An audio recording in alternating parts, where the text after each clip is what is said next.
Inversion of control and dependency injection is a massive topic. I'm going to talk you through the high-level concept of dependency injection, and we're going to look at a specific SpecFlow example, which is that of context injection. And in simple terms, you can think of this as us having a client and a service.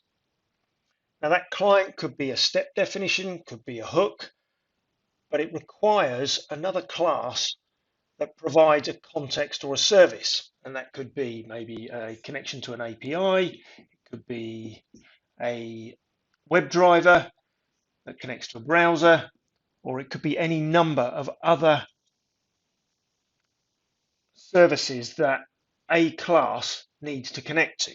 So this is said to be a dependency of this. But what if lots of different classes, similar but different classes, require that service? And they're all dependent on that service. But they don't want to create their own instance of the service because they want to share the instance of the service that has already been created.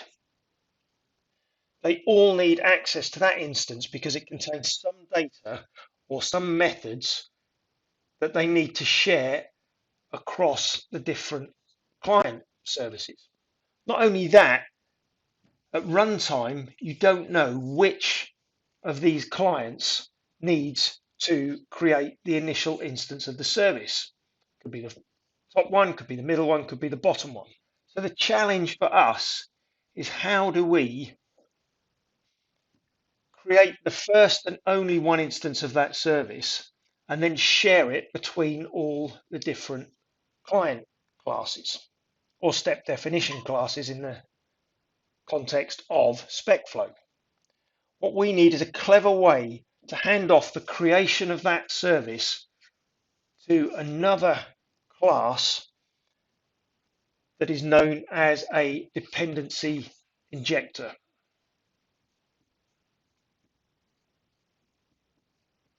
And that dependency injector will be responsible for not only creating the first instance of the service, but also injecting that service into our clients as and when they need it, and maintaining that service for the duration of our test run in the example of SpecFlow. So this little box of tricks up here needs to provide us with four things. First, when an instance of the class doesn't exist, we need something to create that first instance. Second, when one client has finished with it, they want to keep that first instance in play and not dispose of it. So we need to maintain it. Third, to provide the in-play instance of the service to any other client or class when it needs it. And fourth, to dispose of the service when and only when we're ready. So rather than create this service directly from the client class, the step definitions or the hooks, we do this. We hand the creation of the service off to an injector. In the case of SpecFlow, that injector is called BODI. And in SpecFlow, this injector capability is provided by the inbuilt BODI libraries. And you use it with a constructor injection or parameter injection when you need it. And we're going to take a look at an example with constructor injection next. Let's take a simple example to demonstrate this. We have this little calc app that we're testing. We have a SpecFlow project that is testing this little calc app. The SpecFlow project has a feature file, and the feature file uses the steps and the step definitions across multiple step definition files.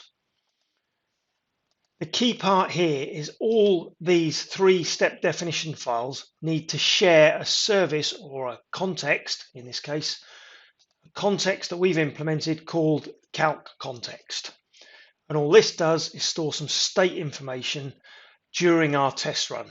And we need to share an instance of that calc context across the step definitions during the execution of our scenario.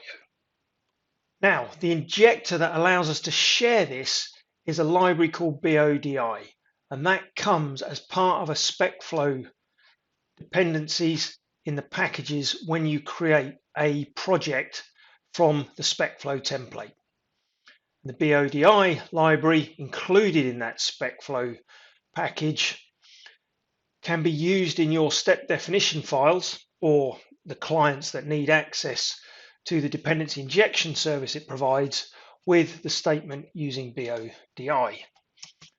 Now, actually, that's not really needed these days. It's available as part of the core SpecFlow libraries, but conceptually, I find it easier to think of it like this. Using BODI is the statement that gives me the dependency injection link to my services or contexts. But like I say, you don't actually need that statement these days. So let's have a look at how and what this example does. So first then, to walk through the example, we've got a feature file which tests our calculator application. Imagine we're on that step here when the two numbers are added together. If we go to the step definition, what we'll see is the step definition adds or calls the method in the calculator application that adds that. And what we want to do is take the result from that add method and add it to our calc context class as the value current result. So we're storing the result in this plain old CLR object as a double public variable, and that calc context class we then want to make accessible to the next step, which is contained in a different step definition class. So if you look at the definition for this, it goes to a different class, and that step definition class contains the step that will compare the results with the assertion. So it needs to access the calc context and the current results that's stored in there to complete that assertion. So how do we do that? So first, you need to implement your context class, or you need to have maybe an external library that contains something like Selenium WebDriver. But either way, this is the class and the object that we want to inject into our step definition files that are dependent on it. So in this instance, I've created a plain old CLR object that just has two properties.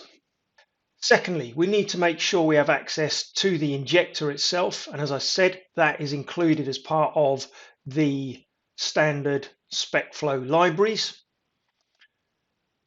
Conceptually, we can think of making that dependency injector service available by having the using BODI statement at the top of the classes that are dependent or need the dependency injection libraries.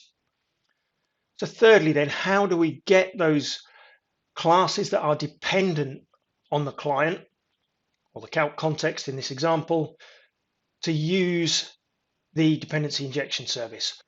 So for each class that is dependent on the service, we can inject it using the constructor. And we need to do a few things here. First, we create a variable that will contain the context class object once we've obtained it.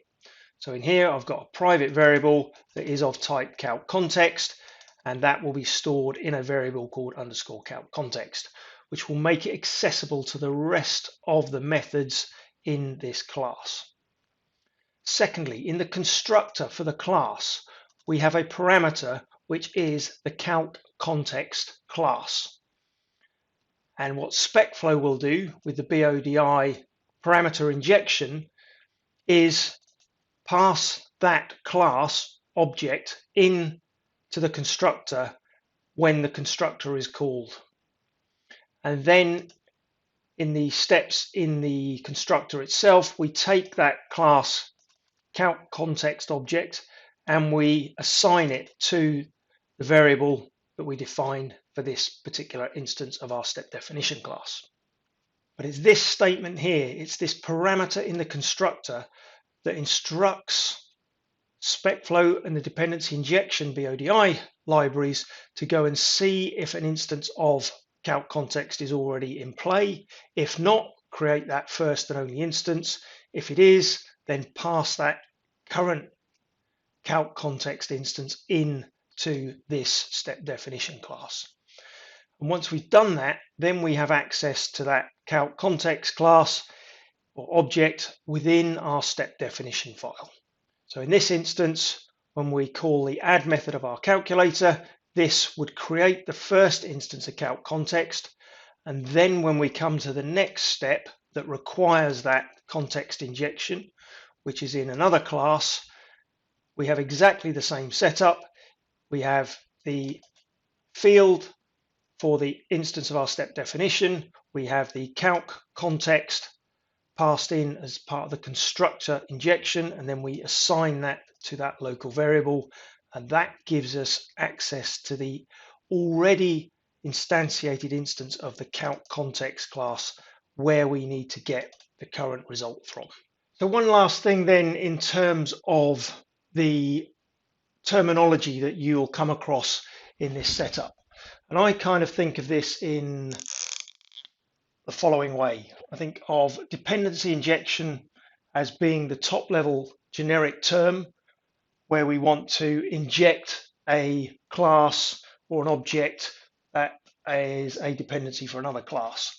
We then have context injection, which is more specific to the SpecFlow because we want to pass context, which could be some test data or test status, across our step definition files.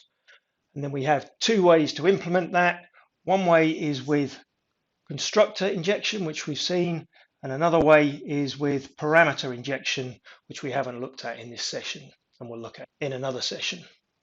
There's a lot more to this topic and the principle of inversion of control, but you should now have an understanding of the pattern that we can use in our SpecFlow projects that allows us to implement dependency injection for our SpecFlow projects.